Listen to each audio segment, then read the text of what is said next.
Paranormal King Radio Network at ParanormalKing.com. Welcome to the Paranormal News Insider for the week of November 5th, 2019. And this is episode number 414. And this is your host, as always, hopefully, Brian D. Parsons, Dr.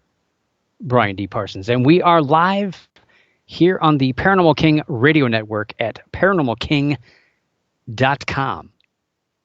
And sorry, I was a little distracted by some of the antics going on in the chat room. If you're not in the chat room, you're missing out on some fun. We're talking about, alcohol, among other things. I guess that always happens in chat rooms, but it's a good time. So I do recommend that you head over to the chat room. You can find the chat room, the link to the chat room, through ParanormalKing.com or ParaNewsInsider.com. And you're missing out if you're not here. Plus, I'll be sharing some links to some of these stories as well as pictures to give you another dimension, not that other dimension, not that dimension, not the Twilight Zone, but a different look at the news instead of just talking about it, give you some information as well. So this week is an interesting week. The news isn't overwhelming as far as the stuff out there, but I have some big news about the show, some stuff coming up, and some stuff I dug up. Literally dug up from the archives to spur some stuff, and it couldn't have come on a better day here on Election Day, and that's a hint as to what I'm going to be talking about in a second here. But first, I'm going to give you the little teasers about the news, about what's coming up tonight. Tonight, again, I don't know why this keeps happening. I think it's the last story that I'm going to talk about for the year about this and until the wrap up of the year. But alligators, again, this time in Wisconsin. We're going to talk about another television show that might just find Bigfoot. And we're going to talk about a really good feel-good story. I like stories like this. A boy dreams to find the Loch Ness Monster, and he succeeds. He succeeds. So tune in for that one. I'll also talk about some UFO sighting statistics from MUFON, the Mutual UFO Network, as they've released their October sighting statistics. And we'll also talk about a story that's gone on for quite a while. And it's starting to get a wrap-up. I actually got to check. I forgot to check where we're at dollar-wise on this thing. But a haunted painting marks the end of the road over a ghost pirate romance. That sounds like a really good book. Wish I could get that a book like that published. I'd make a lot of money. Definitely lots of money on that. So lots of news coming from exterior sources. I also have some from inside sources, meaning myself, not inside sources like anything else. I do want to check something real quick. Ooh, 1050. That's incredible. Okay, so interesting stuff. Yes, it's getting dicey out there in eBay land. Interesting. Anyway, back to the news. We have I got some announcements to make, which it's been a long time since I've made any announcements. Yes, some people out there are waiting for me to update my blog, which I'm about 10 months behind on that. Lots of stories that I'd like to do that I want to write about. And I'm also behind. Yes, I'm still behind, but I am doing some planning behind the scenes on the events calendar. Thank you. The events calendar. Took my mind a second to wake up there. So I have a small handful. Yet I don't want to just do a little bit at a time. I want to kind of update it. I usually want to do the whole entire thing, but maybe I'll just take it in some baby steps. So I'll get some new events listed for 2020. That sounds so weird to say that. 2020. Gosh, just over 56 days. I think it's 56 days and 3 hours and 5 minutes. Not that I'm counting that down. It's just crazy how fast this year has gone.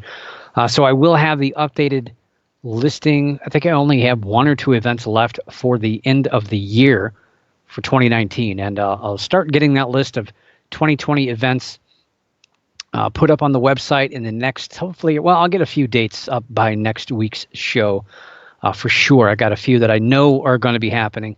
I got a few that I wasn't so sure about, so I didn't want to jump the gun on too much and publish things that aren't going to happen, or people are getting wishy-washy on stuff. It's just kind of a rough time of the year, but I do want to get that stuff out there so you guys can start making your plans for next year. If you're going to travel, you're going to go to these events, and again, I always recommend that you check these out, not just because I go to these things and speak, but a lot of my friends do, and I like to go just to listen to people. There's some of these I've snuck into and just sat back and listened to. Nobody even knew who I was, and just having fun listening to these people, and it's always a good time, usually a good time. Don't quote me on that. It's always a good time, because some of these events are a little different than others. Not two events are ever the same. But anyway, if you have any information about any paranormal conference or convention happening either this year or next year, help me out. Let me know.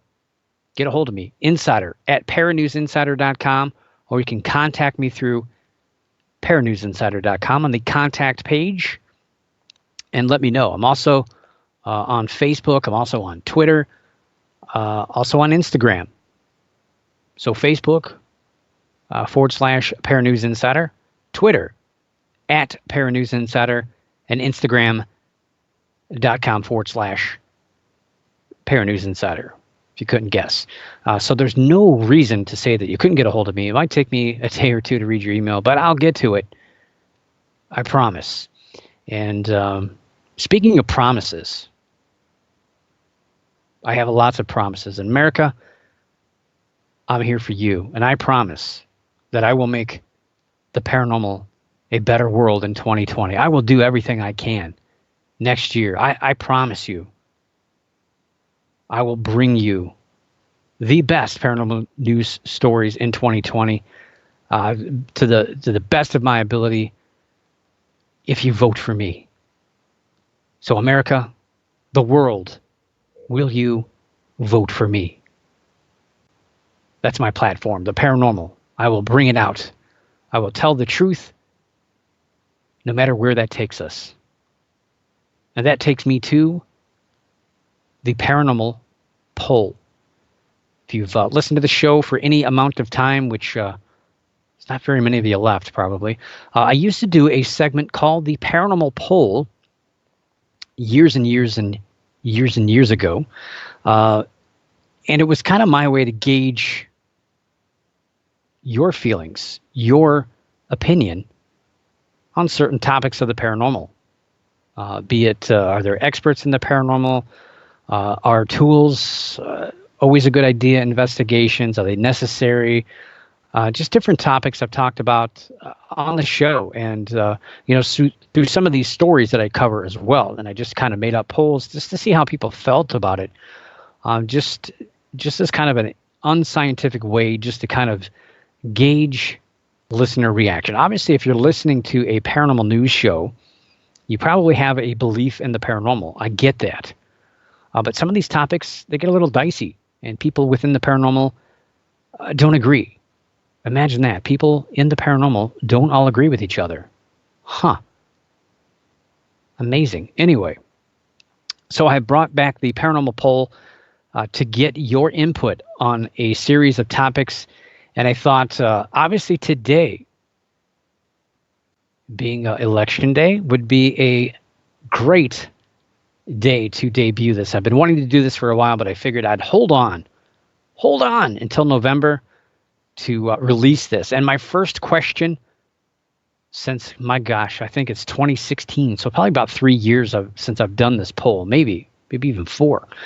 I'm asking you for your opinion on what I'm going to debut for the top paranormal news story of 2019. So that's what I want to know.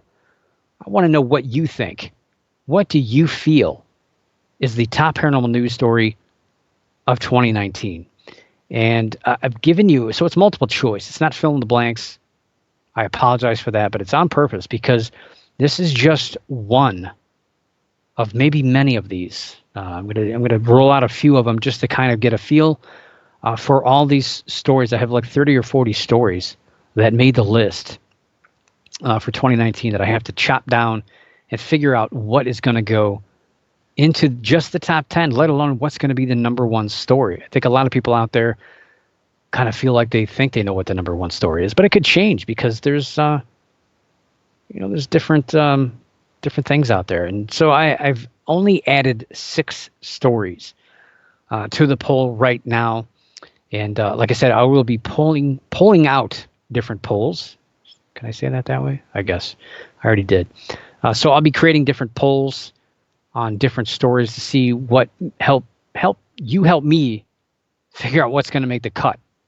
And I'm excited to do that. And I've never really had any input on the Paranormal News Insider's top 10 paranormal news stories. It's hard enough for me to sit down and try to figure out what I think is the number one story, but to have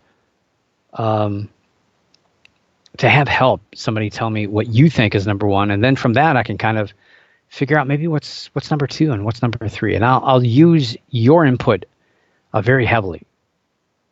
And so if people don't like the top 10, then I can blame you guys, the listeners, instead of people yelling at me for it and sending me bad emails. But anyway, that's not the idea behind it.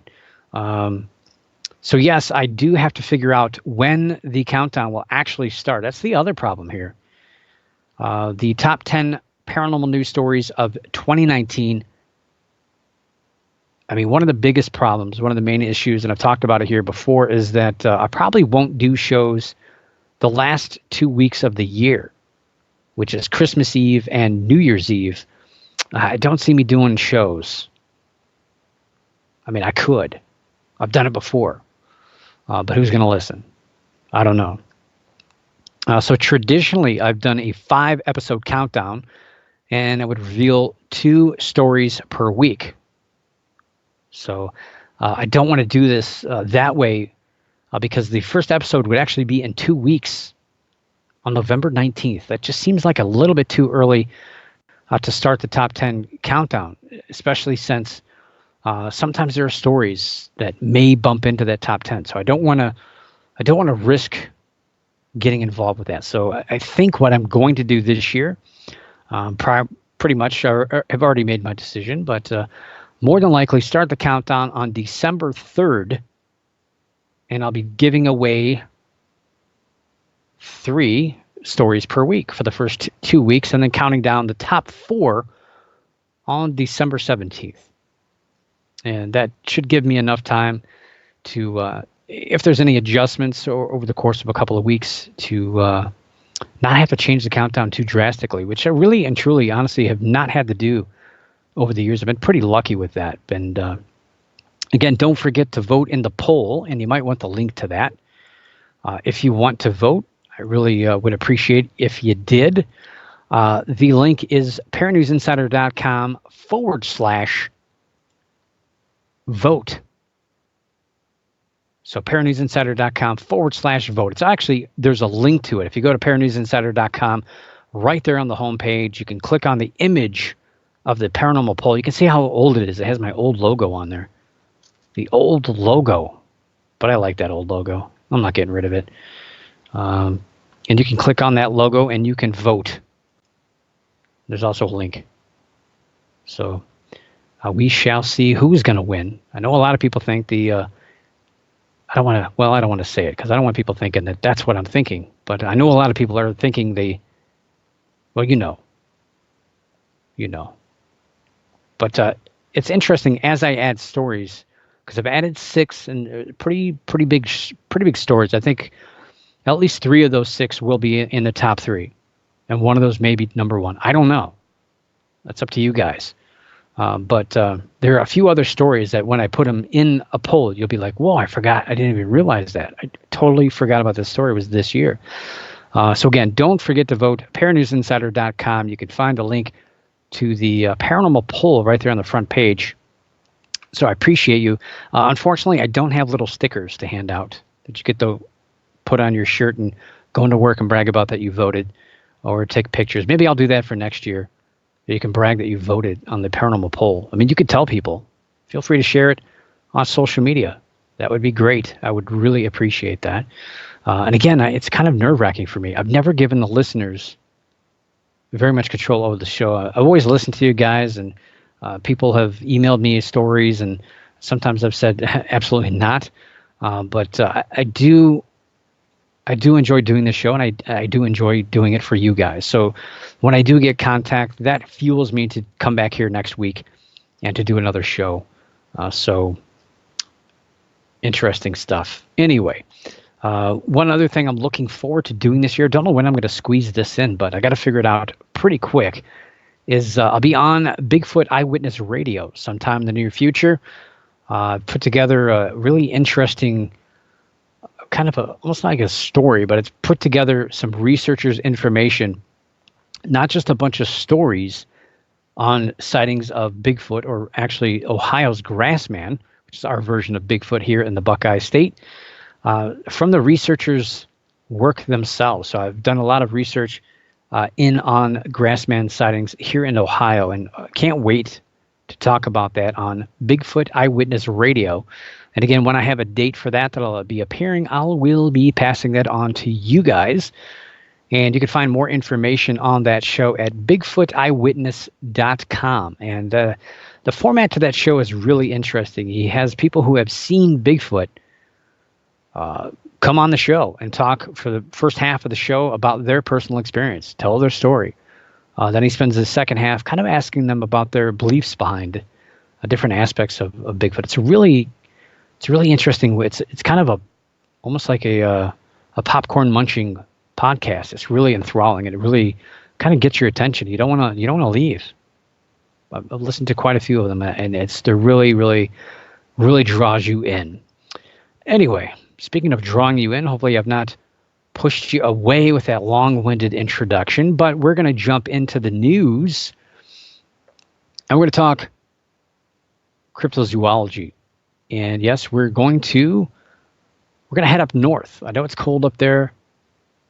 It's getting there. But we're going to go up, all the way up to Wisconsin.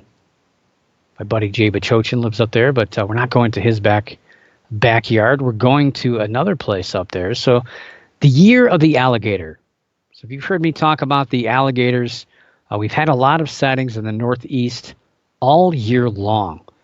And cryptozoology, for those who may not know, I'm sure you know because you're listening to this show, so you're educated, you're knowledgeable on all paranormal and anomalous topics. I'm sure you are. Cryptozoology is loosely defined as the search for missing or hidden animals. Sometimes the definition includes animals discovered outside of their known habitats. And one of the reasons that many cryptozoologists don't like that designation of creatures outside of their known habits is because humans are pretty much the cause in nearly every case of those types of sightings. So they kind of sidestep that and don't want to talk about it. But then I'm quick to point out that a lot of people talk about the ABCs. No, not those ABCs, but alien big cats that are seen in the United Kingdom. Now, these are large wild cats that not necessarily wildcats by definition, but exotic pets or exotic creatures that are running around loose, maybe even breeding in the United Kingdom. And they're covered by a lot of cryptozoologists. They talk about them. There's a lot of bloggers that talk about that. So if that's okay, why can't we talk about alligators? I don't get it. And those, if real, these ABCs, these alien big cats, if those are real, they're either misplaced cats that have become wild, and they actually have cats in the United Kingdom called wild cats. They're just like domestic cats that are loose, pretty much their own breed of cat, or an escaped or turned loose exotic pet. So sometimes people get tired of these things or whatever. They grow too big. They eat too much food. They bite them in the hand and they let them loose. This was big in the 1970s before they passed a law on this. Back in probably the 60s and early 70s, you could walk through London and see somebody walking down the street with a lion on a leash. That would be cool, but a little nerve-wracking probably. But nowadays, they in the 1970s, mid-1970s, they passed a law against all this. And unfortunately, a lot of these cats were let loose into the wild. Whether or not any are alive right now, very slim. But there are a lot of sightings. So I think it's fair game for me to talk about alligators. And now that I've got that off my chest, I'm amazed, again, amazed to bring you yet another alligator finding in the northern part of the United States this week.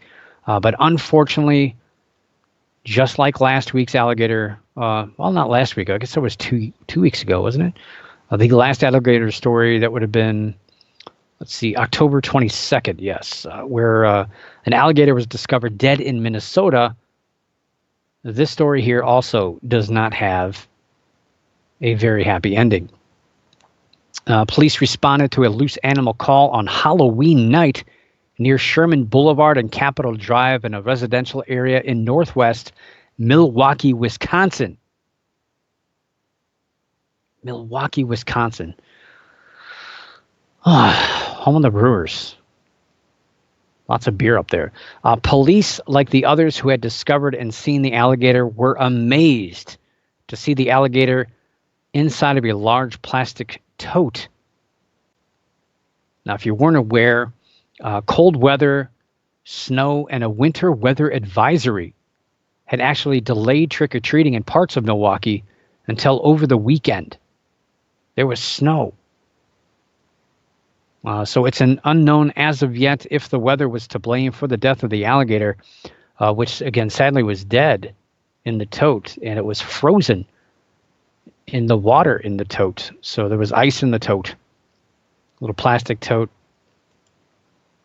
I don't know what you call it, like the Rubbermaid containers. Yeah, pretty sad that they dumped that thing off like that. But, it's a growing problem, and that's one of the reasons why I do talk about it is because it's a growing problem.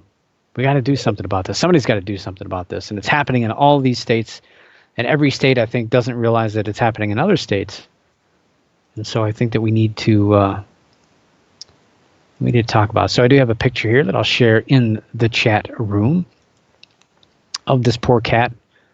Well, not cat, alligator. This poor cat, this poor alligator guy. So there he is. I mean, how would you like to be walking around and you walk into the alleyway where your trash is and you go walking up to your door and there's an alligator in a tote? I don't care, alive or dead. That would scare me to death. I mean, and it happened on Halloween night that these residents saw this, called police. Pretty scary. The alligator was said to be between 4 and 5 feet long. It was disposed of by the Department of Public Works on Friday. Alligators are illegal to own in Wisconsin, and there are fines if you get caught owning one. However, like many other states, if you do turn in the animal because you can't take care of it or for whatever reason, there are no questions asked, and you will have 100% amnesty. Again, no questions asked. What's scarier about this story is the more that I read about it and did some research, is that according to Cindy Stanel of Small Scale Reptile Rescue, she's been called by police and the Milwaukee area Domestic Animal Control Commission to pick up 8 alligators in the city so far this year. 8 in the Milwaukee area. That is scary. So we've seen Chicago, now Milwaukee, Minneapolis, Pittsburgh with multiple alligators taken, Maryland, Ohio, and West Virginia this year reporting alligator sightings. And all these places are where they should not exist. So I know it's November. I know it's cold. It's icy. But just remember that next year when you go to the pond, you go into the river, you go fishing, waist high in water, fly fishing or, whatever, kayaking, keep a lookout for alligators. And yeah, they're probably not going to be too many. But yeah, every time I say that, there's another story. I said this about a month ago, that we're probably done with these stories because of the weather. The water is just too cold to support an alligator. They can survive actually up into ice, but not for very long because their metabolism slows down. They become lethargic, and they usually wait for warmer weather, and they move again. But they can't. The way the weather is changing, it's getting colder, and it's not coming back. So hopefully we do not hear any more. I would be very happy to not hear any more alligator sighting stories in the Northeast for the remainder of the year. I'd be very happy for that one. And also in cryptid news, well, hold on. Let me get the link. Throw the link in the chat room. We've got Bigfoot. Yes, we haven't had a Bigfoot story in the paranormal news in a while, at least not here. It's not anything good here for quite a while, and now he's back. Well, not him. Hopefully he's back, and there's some people out there looking for him, and they would like to find Bigfoot. Are they going to be finding Bigfoot? I don't know. That was a TV show. Well, speaking of TV shows, we have a new TV show on Bigfoot coming later this year. So the Travel Channel will debut a new Bigfoot series on December 4th. The new 8-part series is called Expedition Bigfoot, and it has some big promises that have been made ahead of its debut. The show features Bryce Johnson, an expedition operations, Dr. Maria Mayer, primatologist, Russell Accord, ex-military survivalist, and Ronnie LeBlanc, a Bigfoot researcher, and Ryan RPG Golombeski, who is a Bigfoot investigator. Matthew Butler, the general manager for the Travel Channel, says about the team and the show. He says, Travel Channel has assembled the best team of experts in Bigfoot lore and science to give us proof of the creature's existence once and for all. The journey is formidable, and the jeopardy is real. Skeptics and believers alike will both agree the trek this team makes is something they have never seen before. Unquote. So, yeah, okay, something they've never seen before. You mean a Bigfoot on TV? In the press release for the show, they say the show contains, quote, possible nesting sites, footprints and vocalizations that lead to a hotspot where inexplicable events occur and one of the greatest pieces of video evidence in Bigfoot history is recorded, unquote. Not making it up. Not making it up. That's what they said. So they probably already shot this. So we'll see. Not shot the Bigfoot. Maybe. I don't know. Not sure about that part. But they've already filmed all this.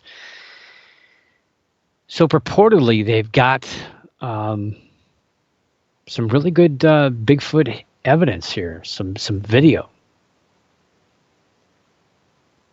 I don't know if it's going to be, oh my gosh, there's a Squatch in there. And seeing a tree shake. I don't know if that's what they're talking about as far as video evidence being recorded. But we'll find out. We'll see. Again, December 4th. I'll be watching. Now, really and truly, looking at some of the previews for this show. Not really show previews, but just what they're talking about this show. Looking at some of the promo pictures and things they put together. It kind of looks like a reboot of the successful show Finding Bigfoot. Well, I mean, it wasn't successful in actually finding Bigfoot, but it was a successful show called Finding Bigfoot. The show features basically a 4-person group. Yeah, there's 5 people there, but it's kind of like they have a team lead, and you probably have 4 people trouncing around. It makes a nice group dynamic, with 3 guys and a woman. She's a former cheerleader for the Miami Dolphins, I believe. So turned scientist. Interesting story. She's also on the Discovery Channel. I've seen her there before. And it sounds as if it's just stationed in the state of Oregon. I don't know if that's completely true, if it's just there or not. But again, it's an 8-episode season. So Expedition Bigfoot, again, makes its 8-episode debut on December 4th at 10 p.m. But again, as always, check your local listings. And I think that's an interesting show. Hopefully it's not too much like Finding Bigfoot. That would kind of be annoying. But it seems to me that they've kind of copied and pasted that dynamic a little bit. So, we'll see when that show gets a little closer if it's going to be like that or not. But my guess is going to be pretty close. Hopefully, it sounds like they have a little bit more science involved in this, but we'll see if that's really the case or not. They did have the $1 million Bigfoot bounty thing? I don't know. Interesting. But we shall see how good that show is going to be, how successful it's going to be. And it's a neat dynamic of people. I don't know how much I agree with the best team of experts. I think there's a lot of other people that could have been chosen for that show. But how many people have the time and effort to be able to go out there and the freedom to go out and shoot however long they've been there. But I don't know. We'll see as we get closer. So one last story in cryptid news, and this is a really feel-good story. If we had an award, if I had a feel-good story of the year award, this would probably win it. And this is on the Loch Ness Monster. I know some people are a huge fan of the Loch Ness Monster. Some people are like, oh my gosh, not another Loch Ness Monster story. And yes, the Loch Ness Monster has been seen again last Tuesday. And this is real. This really happened. Last Tuesday, a 5-year-old boy spotted the creature while on the Nessie Hunter sightseeing ship. He saw it. And I'm generally skeptical when it comes to most of these sightings of the Loch Ness Monster. And I would say an overwhelming majority of these are misinterpretations and wishful thinking. People are basically seeing wind that's hitting the center of the loch of the lake and making waves that appears like a creature is actually swimming, or they do see something swimming, but it's not what they think it is. It's just misinterpretation. And earlier this year, it was announced that Professor Neil Gemmell, that no DNA from any type of large creature was found in Loch Ness, but we all knew that that was not going to be the end of the sightings. And he said there's nothing in there that exists. There's no prehistoric monsters. There's not even any large sharks in the loch at all. But again, that did not stop these sightings from occurring. And here we go. We have a kid who says he saw one. It's documented. There it is. He saw it. But yeah, this, like I said, this sighting is a feel-good sighting, and it's a story. Stories like this, I'm really happy that the culture surrounding the Loch Ness Monster is alive and well, despite a complete lack of evidence supporting it, and there's a lot going against it. And, again, still people really, really believe in it, but there's not a whole lot to back up that belief. Now, this is a story about a 5-year-old Zachary White. Zachary White has a rare form of leukemia and has spent most of his life in hospitals, enduring chemotherapy, surgeries, and lately, a stem cell transplant. The youngster from the town of Bracknell in Berkshire, England, was asked by the children's charities organization Rays of Sunshine what he would want to do if he could do pretty much anything. I mean, if you ask me that, I've got a long list. But his response was 3 simple requests. He wanted to watch a hockey game in Scotland He wanted to hear bagpipes played live, and he wanted to search for the Loch Ness Monster. That was his dreams. Those were his goals. It's what he wanted to do. And, again, he's from England. And Zachary's parents, they have no idea why he's obsessed with Scotland or the Loch Ness Monster for that matter. But it actually made very easy planning for the charity organization to put together a trip of a lifetime for little Zachary. The day started off in Glasgow, watching the Glasgow Clan and Manchester Storm. Those two ice hockey teams face off. Zachary was carried to center ice, where he helped lead a clap of the more than 3,000 fans, and everyone was cheering for him. When he arrived at Loch Ness, he was given a Highland welcome, which, if you know what a Highland welcome is, well, he was greeted by bagpipes. So he got his second wish. Prior to boarding the Nessie Hunter tour boat, he was given binoculars, a compass, and other tools to help him on his search for Nessie. He was actually, there's a video of him steering the boat for a little while. He was seen wearing the captain's hat, so I guess he was going where he wanted to go. During the private tour, the boat entered a quiet part of the bay, where sticking out of the water was the recognizable curved head of the Loch Ness Monster.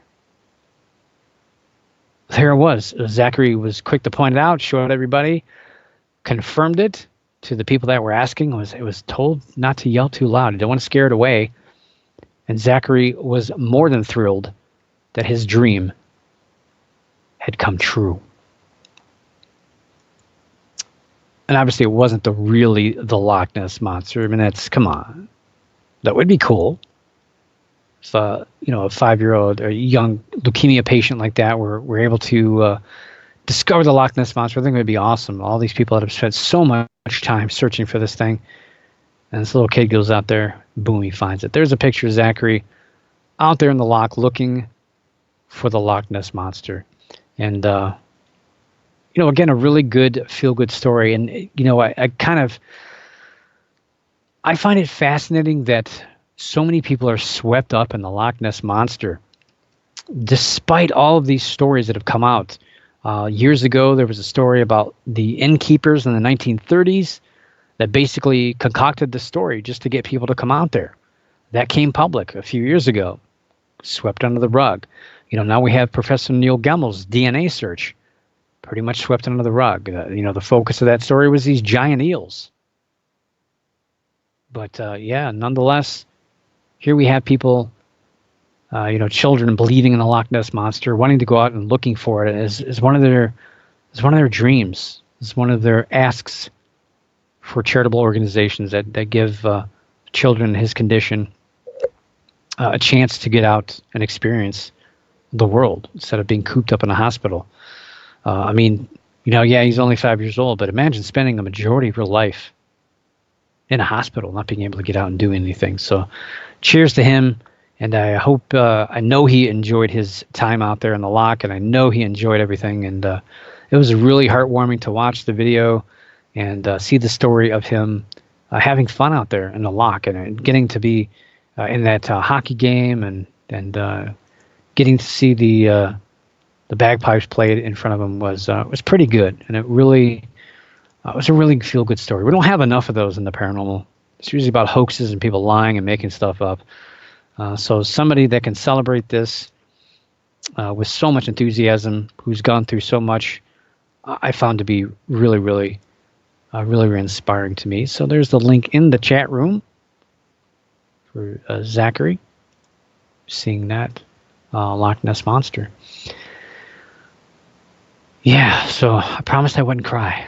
Okay, we're good. It's just raining in here a little bit. Slightly. I don't know what it is. Anyway, UFO news tonight. MUFON. I'm really surprised to get this this quick. Usually it's in the middle of the month or towards the end of the month. It's good to get it out of the way. But the MUFON sighting statistics for October are available. So last month I was lured back into making predictions. Promised I wouldn't do it. but I was put on the spot in the middle of the show and was asked to come up with a prediction. I could have just ignored it in the chat room, but I can't do that. So, yeah, I did. I made a prediction, and you know what was weird is I didn't even think about making a prediction for next month. I better think about that as I do the show.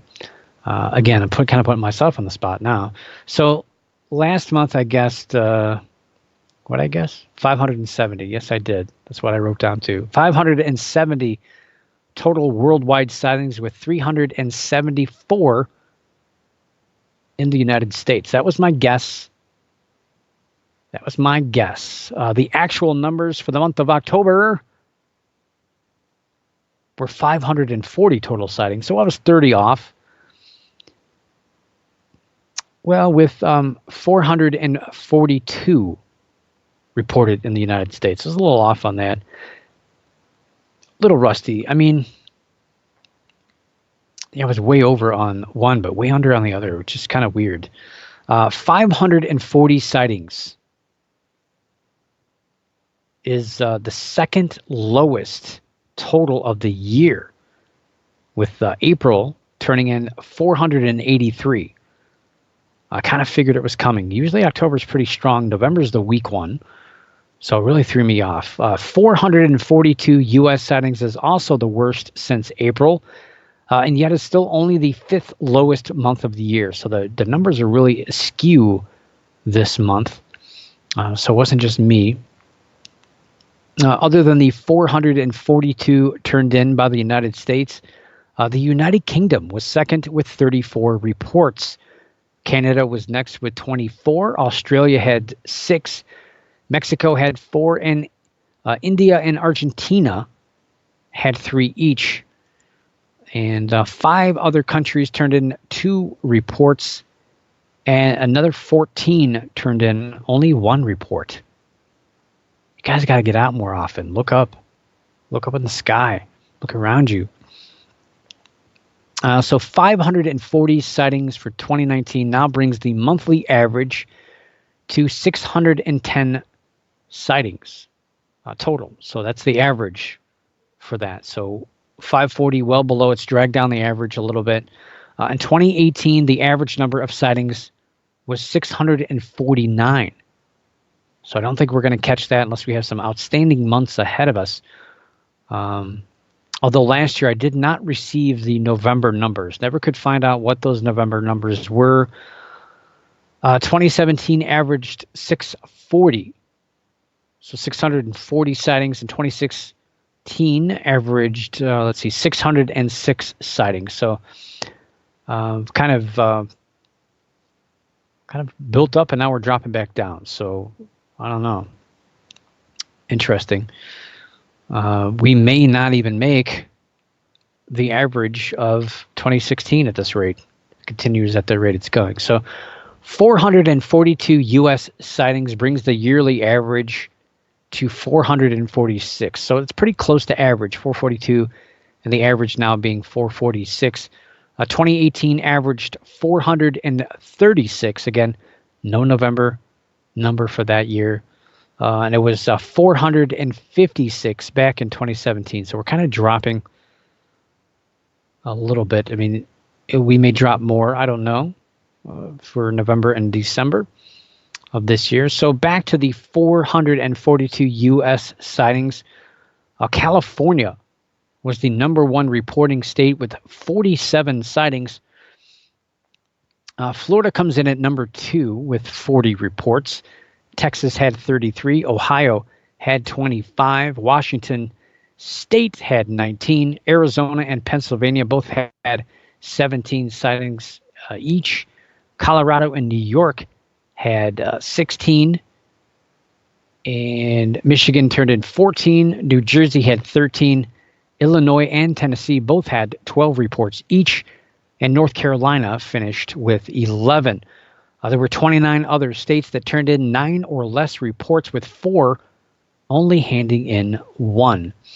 And the one thing I do like to do is, I didn't say do, I said do like to do, is do a per capita. Now, again, MUFON used to do a per capita for these states just to kind of see. I mean, it's great that California is number one, but California is also number one in state population. So it's kind of hard to tell really and truly who had the most sightings per capita from those numbers. It kind of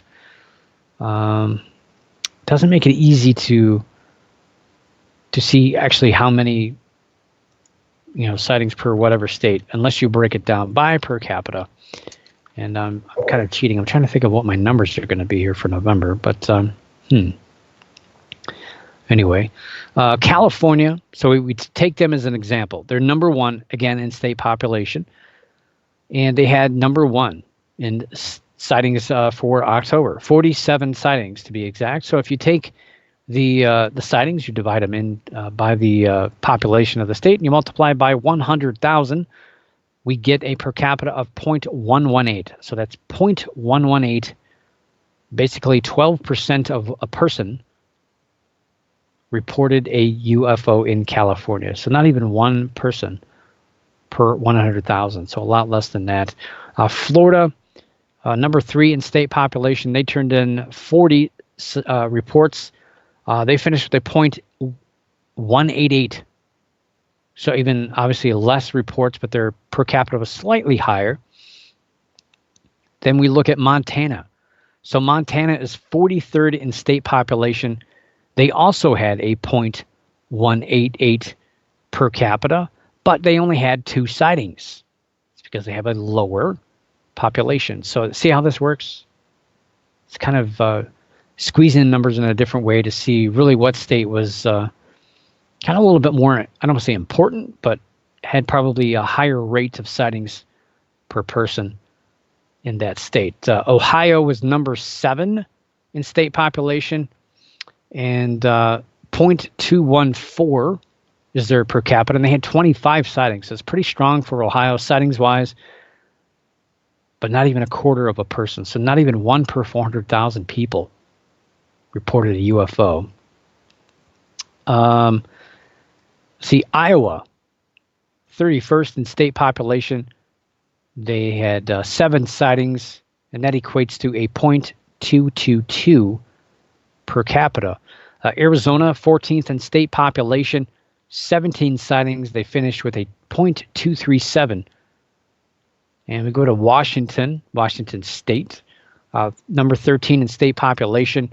They had 19 sightings, and they finished with a 0.252. So just over 1 per 400,000, basically. 25% of one person per 100,000, however you want to break that number down, reported a UFO.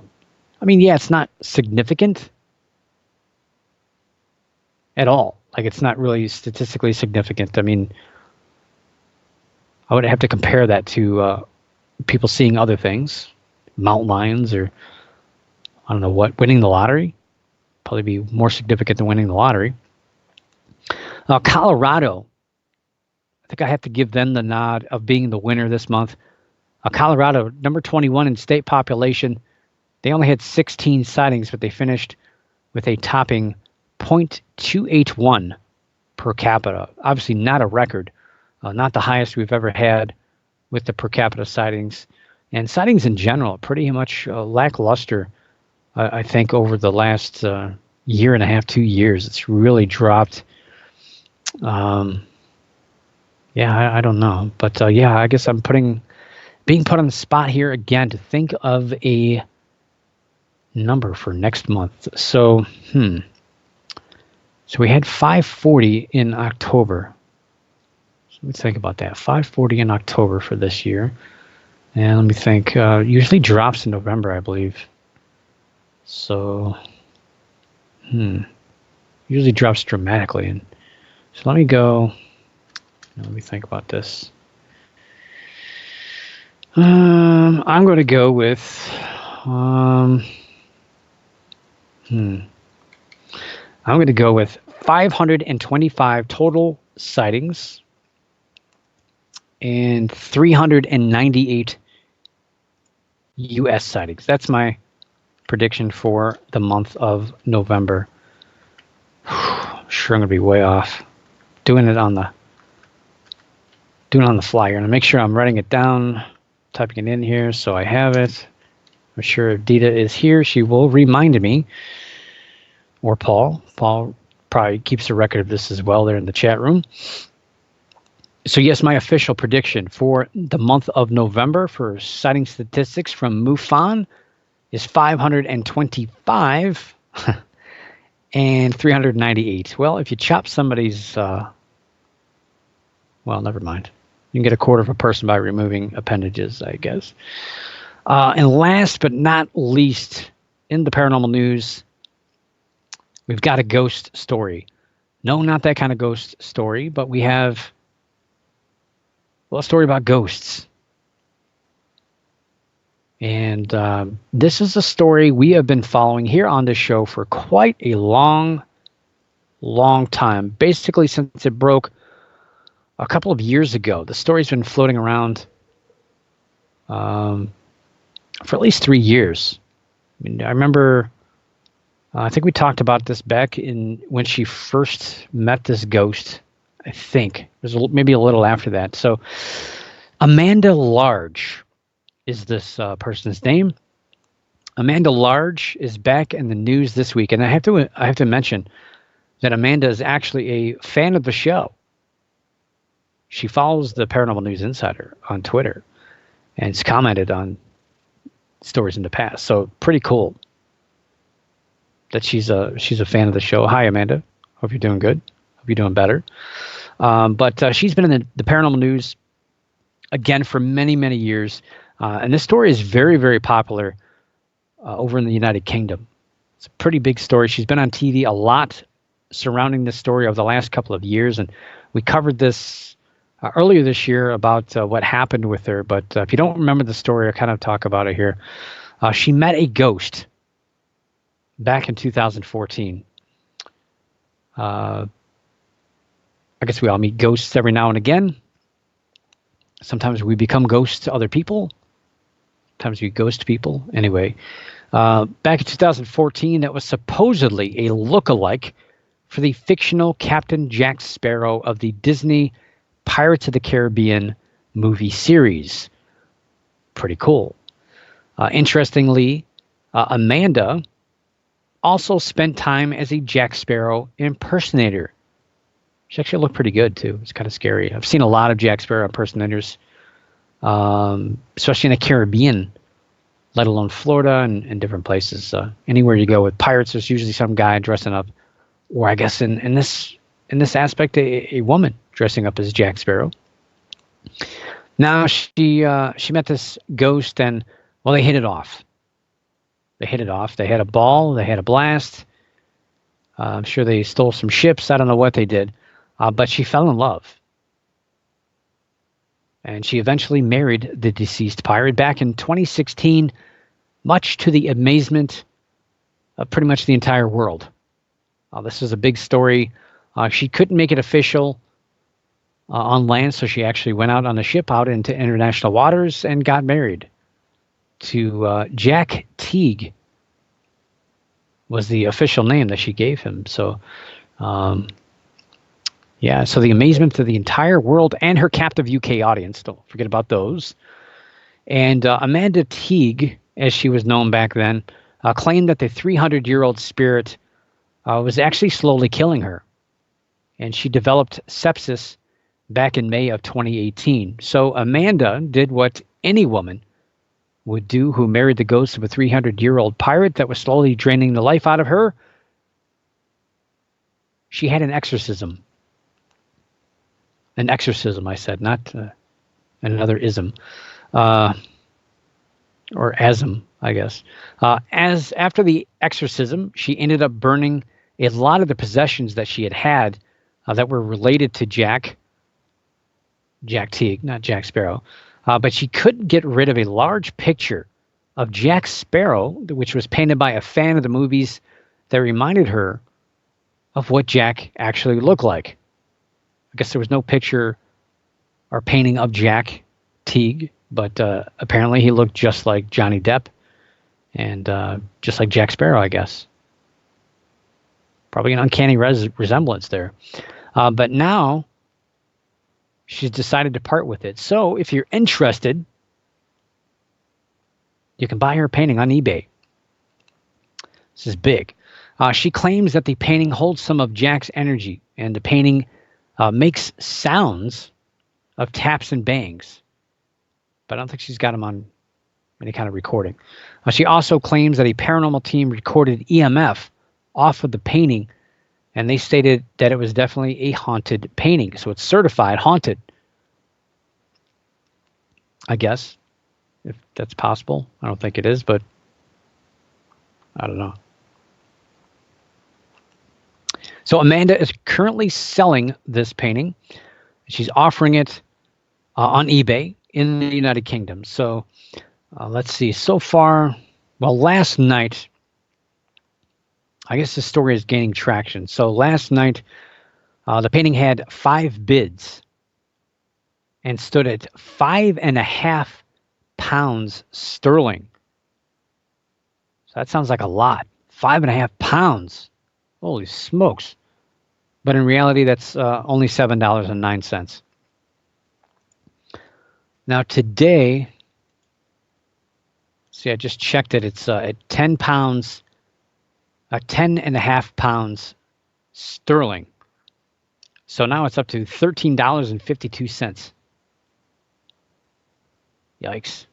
Again, not that much. And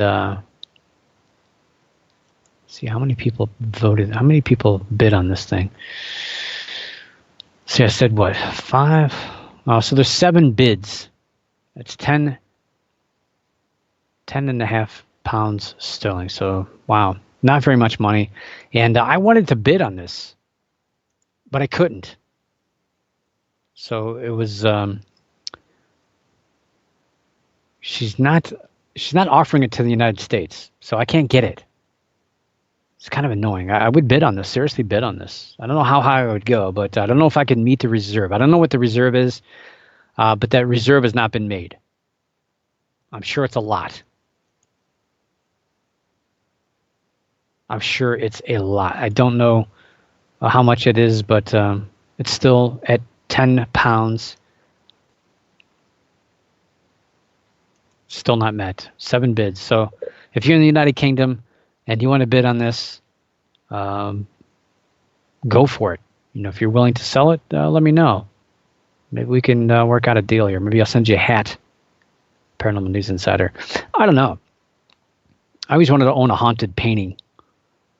And so many of these are just, they're just complete scams. But, you know, I've been following the story for a while, so I think it's pretty cool. And it's kind of weird that she's just giving it away. She burned all the other stuff that she had, but this painting, she's selling. Interesting. And, you know, this is a kind of a wacky, weird story. She's talking about being married to a pirate, and she's not the only one out there claiming to be with ghosts. We had another story where a woman is trying to have a ghost baby. And to me, that's completely out there. Now, as far as Amanda is concerned, you know, I don't think she's crazy. I think she really believes all this stuff has happened and is happening to her. And I don't doubt her. I don't doubt her that she thinks that this is happening. I think she's gotten a lot of advice from people around her, and that's kind of led her down the wrong path. And a lot of the pictures of her getting married, there was people around her kind of telling her things. And I think she's got a few psychics that are kind of leading her in the wrong direction. So I don't blame her completely. But she's caught up in this thing, and hopefully she was also a psychic for a while too. So hopefully this is like her kind of a wake-up call. She's getting rid of all this stuff and moving away from this ghost, and hopefully she gets her stuff back together and moves on from this. But interesting story nonetheless, to see a story like this last for 5 years in the paranormal news. Very, very interesting. And before I head out, I want to remind you that, the paranormal poll is back, and I need your help. I need to figure out what are going to be some of the top 10 paranormal news stories of 2019. You can help me out with that. If you want to vote on that, did you vote today? Did you vote today? If you didn't vote today, you have your chance now. You can make up for it. So when somebody asks you tomorrow, hey, man, did you vote yesterday? You can say, yes, I did. I voted. I don't have a sticker to shove in your face, but I voted. You can say that. If you go to paranewsinsider.com, click on the Paranormal Poll logo, click on the link, or go directly to paranewsinsider.com/vote and vote on what do you feel is the top paranormal news story of 2019. So, America, I promise to give you the best paranormal news insider top stories of 2019 countdown I could possibly give you with your help, of course. So with that being said, my platform announced I'm officially running for the door. I'll see you next week, but for now, keep your eyes in the skies, your ears in the woods to hair standing on the back of your neck, and always keep your mind slightly ajar. And above all else, you know how the song goes, don't stop believing. For the Paranormal News Insider, this is Dr. Brian D. Parsons reporting.